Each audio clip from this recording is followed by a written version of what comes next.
जी, Bharat live ही देख रहे हैं आप। संशय नहीं होना चाहिए, क्योंकि जो अच्छी और सच्ची खबरें खास करके जो राजनीति के भीतर से खोज करके ढूंढ करके निचोड़ करके निकाली जाती हैं वो इसी चैनल पर मिलेगा। बाकी सब फीका है, भारत लाइव तीखा है। इस तरह की बातें तो मैं करता ही रहता हूं और आधारहीन नहीं करता हूं, उसका कोई ना कोई तथ्य होता है। और ये अब मुझे बताने की जरूरत नहीं है, क्योंकि आप सभी संपन्न, समृद्ध और प्रबुद्ध लोग हैं।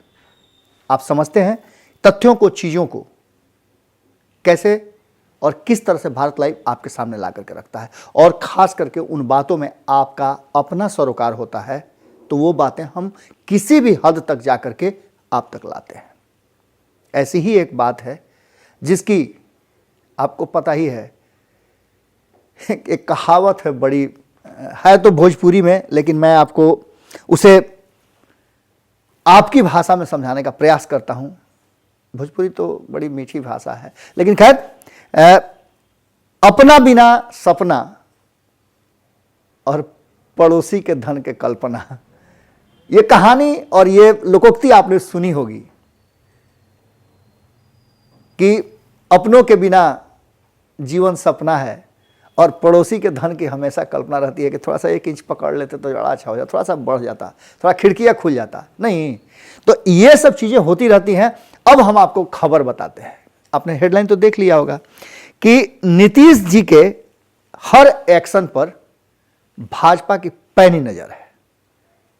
आपको पता होगा कि पिछले 1.5 महीना से वो बात बड़ी ज़बरदस्त चल रहा है, और ये बात अब छुप के नहीं रह गया है। अब इस पर बहस, चर्चा और विचारों का द्वंद्व भी छिड़ गया है।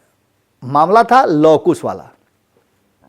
आपको पता है कि नीतीश कुमार जी की सीटें कम आई थी, चिराग पासवान को दोषी बनाया गया, बीजेपी पर आरोप लगा कि चिराग पासवान से ऐसा करवाया।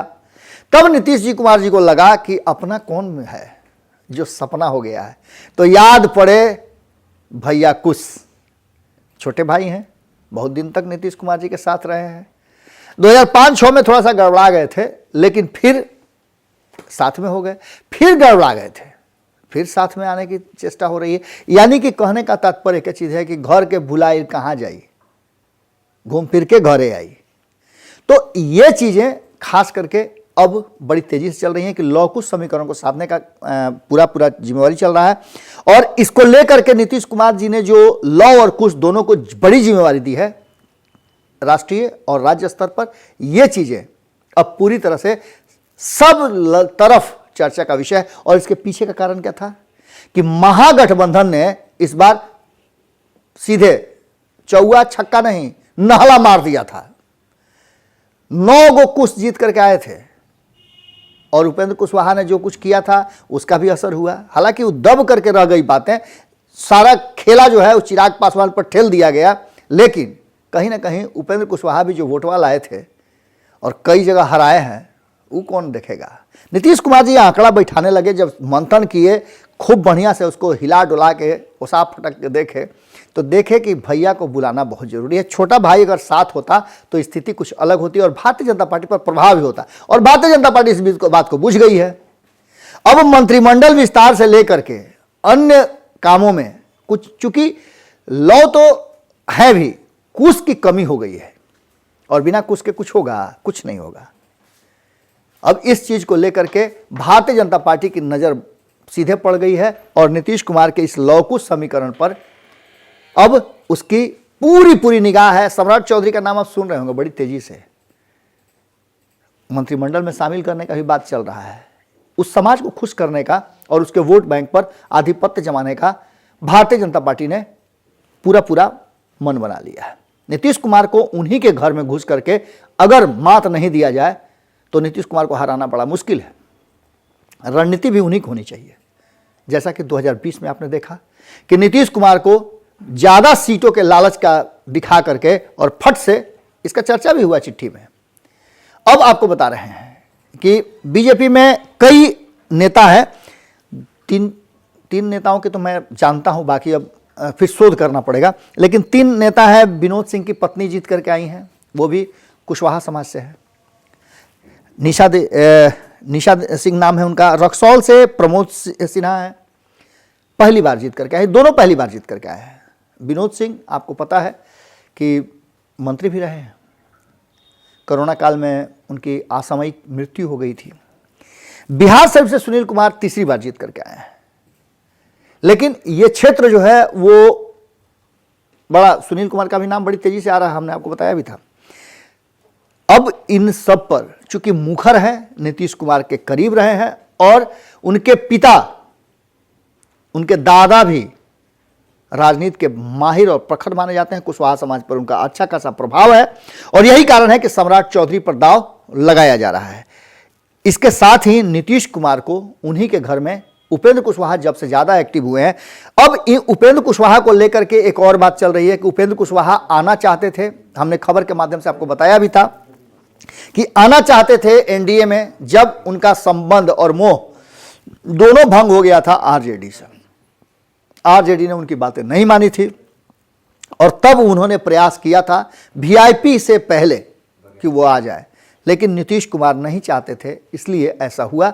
ऐसा एलजेपी के लोगों का आरोप और कहना है कि आज जिस उपेंद्र कुशवाहा को अपने तरफ बुलाना चाहते हैं, उनके साथ संबंध बनाना चाहते हैं, उनके साथ गठजोड़ करना चाहते हैं, वो कुशवाहा जब खुद आना चाहते थे तो नहीं लाए थे, एनडीए में नहीं लाए थे। अब उनके विलय की बात कर रहे हैं। हालांकि ये भी बात कही जा रही है आरएलएसपी की तरफ से कि विलय तो होगा नहीं, लेकिन नीतीश कुमार के लौकुश समीकरण वाले एक्शन पर अब भारतीय जनता पार्टी की पैनी नजर पड़ गई है। और जब भारतीय जनता पार्टी की पैनी नजर पड़ती है तो मामला क्या होता है आपको पता है।